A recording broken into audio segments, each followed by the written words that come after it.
Okay guys, so it's been a while since I've done an update video. The last video we did was on starting a pool service business and what some of the pros and cons are with doing that. Mostly pros if you're game for it.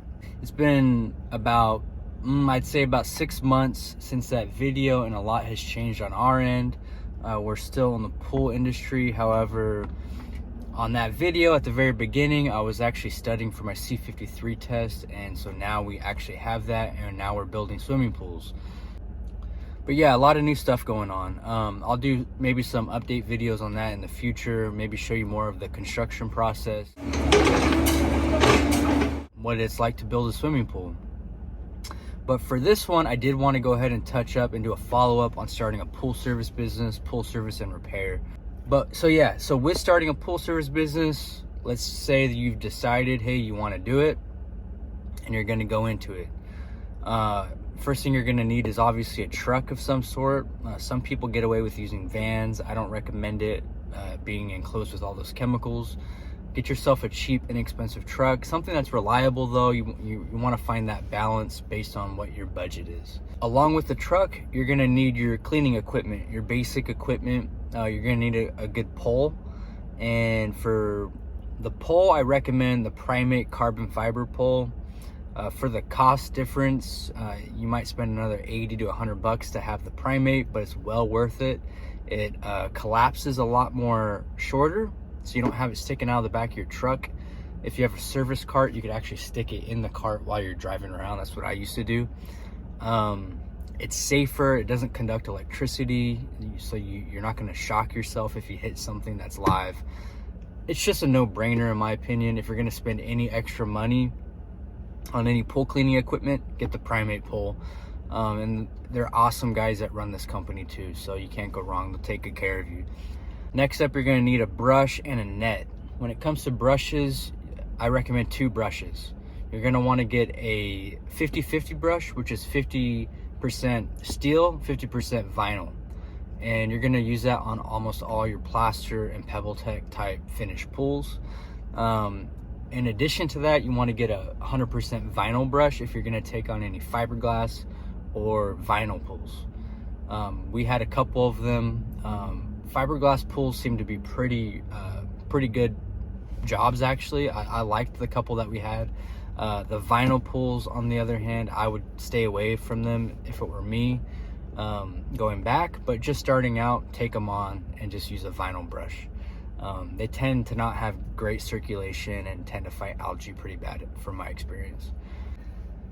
So in addition to that, you're going to need a good test kit. The Taylor test kit is the industry standard. Get that. Towards the end of my cleaning business, I was using strips 95% of the time.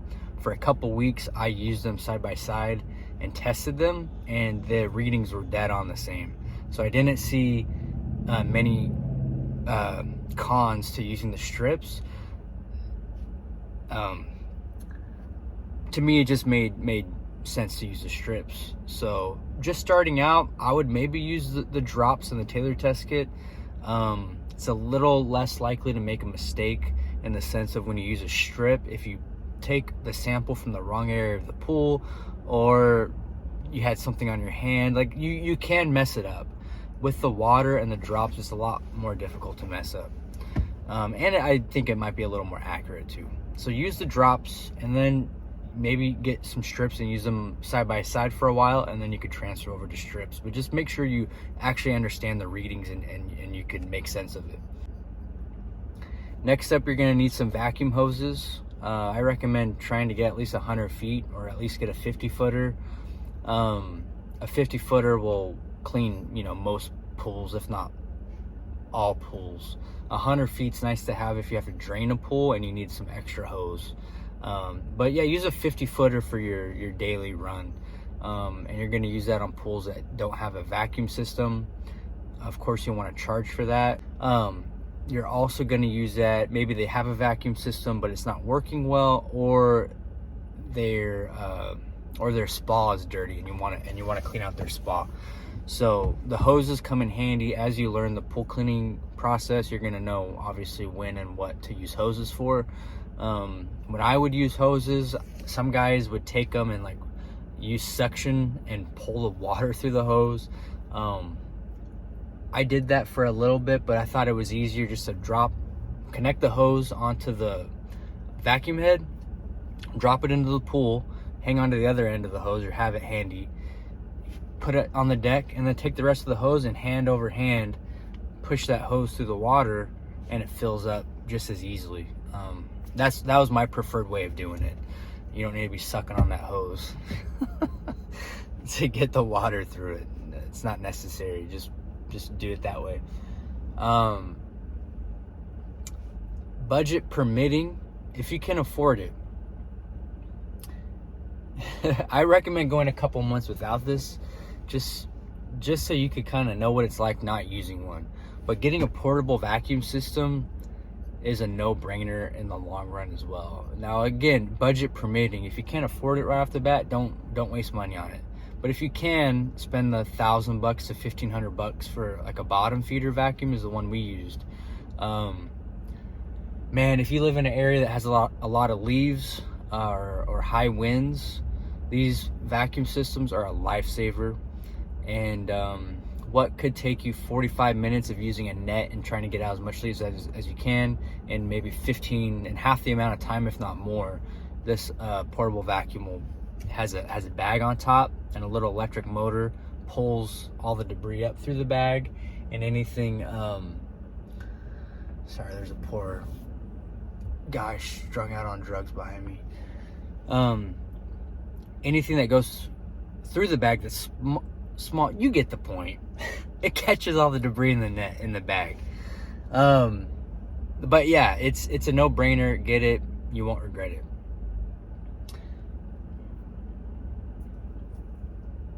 Now, chemicals, again, you've made the decision you want to start a pool service business. You're probably already going to know all this. I'm just running through it.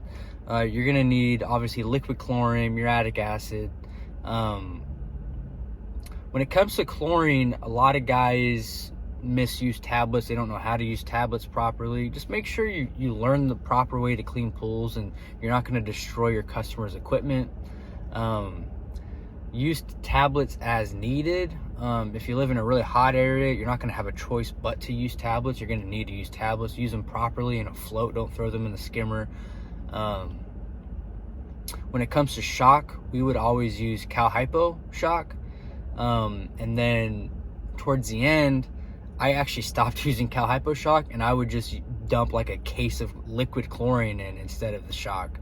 I started to learn as we went on that liquid chlorine shock works a lot faster, and if you put it in at the right time of the day, it works just as well, if not better.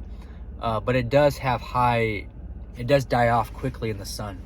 So if you have a pool that you're fighting bad algae on, hit it at the end of the route, hit it at like 5 p.m, dump. I mean, you could dump 12 gallons of chlorine in the pool. Just tell the customer, obviously, give them a heads up so they don't go jump in.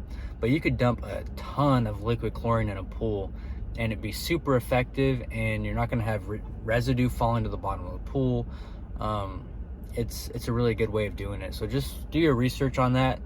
When it comes to a net, I used a little, I believe it was called Skim Light. I can't remember the exact name, but it was towards the end of it, again, you kind of learn things as you go. I liked the real small, narrow net because you could hit it through the water super quick. It didn't have a lot of drag, and it was also a fine mesh net, so it got a lot of the fine debris, so I wasn't having to go 4 times around the pool. When I first began, I was using the big black net, and the black net would let a lot of small debris through, so I was fighting against myself going around the pool, and I kept missing small things because it was going through the net. So the big nets with the fine mesh, they're effective, but it's going to kick your ass working that through the pool because it has so much drag. They're good to have, but for your daily net, I like the little Skim Light. What was it called? I think some guys call them silk nets. Yeah, so if you use that term at the counter when you order it, I think they'll know what you're talking about.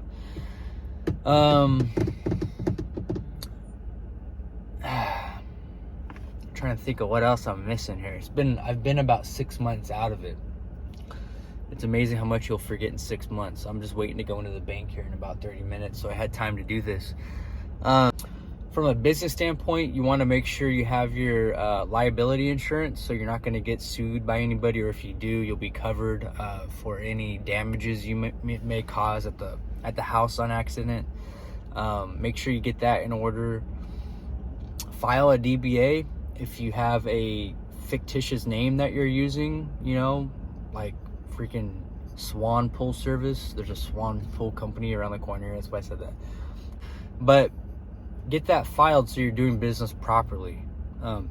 Everything's on the up and up. So when you go to the bank and you open up your business bank account, they're going to ask what to put the name under, and you're going to need to show a DBA most likely or something like that for that. So yeah, get that squared away. And the next thing is just marketing. Get on Yelp. Yelp was great for pool service. It was probably the best way that I found to find customers, other than like word of mouth.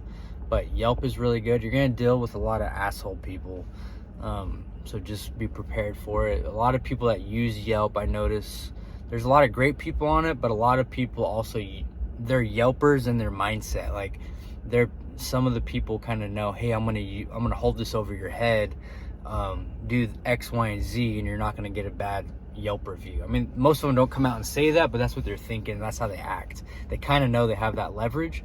So just keep that in mind. If somebody seems like an asshole before you even meet with them, and you found them off of Yelp, just hit that you can't provide services due to some reason.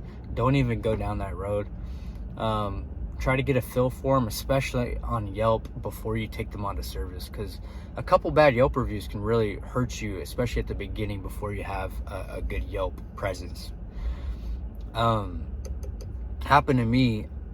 I might have had like 10 Yelp reviews. I go to this guy's house. He said he had he just needed pool service. I didn't even know the pool was green yet. I get there, I walk back, the pool's completely green. I quoted him like maybe $100 for service. This is back in the day. And so obviously the pool's green. It's not gonna be $100. I gotta do a green to clean on it. I think maybe something with the equipment was even wrong. So I called him and I couldn't get a hold of him. I walk in the backyard, couldn't get a hold of him. Called him, I think I texted him. And so I had another appointment shortly after that. And so I jump in the truck and I'm driving down the road. He calls me back, oh, hey, blah, blah, blah, I'm here. Or no, I'm not here, but I'm at work. Can you go back and do it? I was like, no, I can't go back at the moment. He got pissed that I couldn't go back at the moment. And more or less, he was mad because I had to add another appointment scheduled. I couldn't go back right then. He was mad that I left the house and left me a bad Yelp review. So, I mean, I never even worked on the guy's pool. He left me a shitty Yelp review. So it is what it is. It pissed me off at the time. It really bothered me. You're gonna have those moments. Don't let little failures discourage you. Man, I've had some funny things happen to me, and it's all a part of the learning process. I had a poor old gentleman. He was probably like in his 80s. He just had heart surgery. He was out. He had a clog. And I was brand new in this. I didn't know what the hell I was doing. So I go and buy a bladder and I pop it in the skimmer, pumping water towards the pump. And he's sitting on a chair and he's got like bandages and shit on him. Very nice man. And he's just sitting there kind of while I'm working. He's supervising. And my dumb ass didn't realize that a valve was turned the wrong way. That's all it was. There was no clog. So I'm sitting there, this bladder's pumping water towards a pump to a closed valve. Boom! I freaking turn around and the water hose is splashing like this. And I look at the poor old guy, I think his name was Bill, and he was just sitting there in the chair with water freaking pouring down his head. And I just played it off. I just talked my way out of it and said, oh man, this is a bad clog. I've never seen one like this before. And anyways, my pool buddy Gabriel came out and he said, dude, the valve is just turned the wrong way. And I felt like such an idiot because I didn't know what I was doing. But that was really discouraging. And then one time this dude straight up just fired me. My second time at his house, he had a skimmer like sock. I hate skimmer socks to this day, but he had a skimmer sock, and I grabbed it and I emptied it in my net, put it back, and he was a little coach also sitting over there watching me, and I emptied it in my net. He goes, "Oh, you know you're supposed to go rinse that off with the water hose, right?" I was like, I mean, I know I didn't. I'd normally just empty these out in my net. He was like, "Yeah, you have to hose them off over in the flower bed." I said, "Oh, okay, no problem, I'll do that." He goes, "Yeah, you know, last time when you were out here last week, I was watching you brush. You missed a lot of spots." I was like, "Oh man, really? I'm sorry. I'll try to do better next time." And then that first visit, the week before, he was talking about I cleaned the filter. I was watching a YouTube video. I didn't dismantle his filter. I took the lid off and I hosed it down. Towards the end, I never did it that way anymore. I always broke it down. But you can clean a filter properly that way. It just takes a lot of hosing, and I had a nice nozzle. But anyways, so as I come back, he was telling me, "Oh, hey, and by the way, the filter, did you break that filter apart when you washed it?" I was like, "No, I didn't." He goes, "What? You didn't break that filter apart? I was like, "No, I just hosed it all down." I was like, "It's really clean though. It's good, trust me." And he's like, "You're out of here." I was like, "What?" I swear to God, he said, "You're out of here. You're done." I was like, "Oh my God, please no." I was like, "No, please don't do this." He's like, "No, you're done." I'm like, there's more backstory to this thing. This guy, this first visit, the family, the husband and wife, these people were really nice. The guy found out he just had cancer. That's pretty sad. But in between this visit and the next one, he had his first appointment. So the dude was probably going through a really emotional time. So I tried not to take it too personal, but the way he fired me, like looking back on it, it was just fun. He said, "You're out of here." I was like, "What?" Yeah, "You're done." And I was like begging him kind of, even though I didn't really care. I was like saying, "Oh, what can I do to make it better?" He's like, "Oh, nothing." He goes, "Do we owe you any money?" And I was like, "Oh, don't worry about it." Actually, I think I owed them money. I think they paid for the month. And I'm going on a rant here. I'm sorry. But if you guys have any questions, that first video got quite a bit of traction. It was more than I was expecting. So a lot of questions on there. You guys just reach out to me. Hit me with a comment.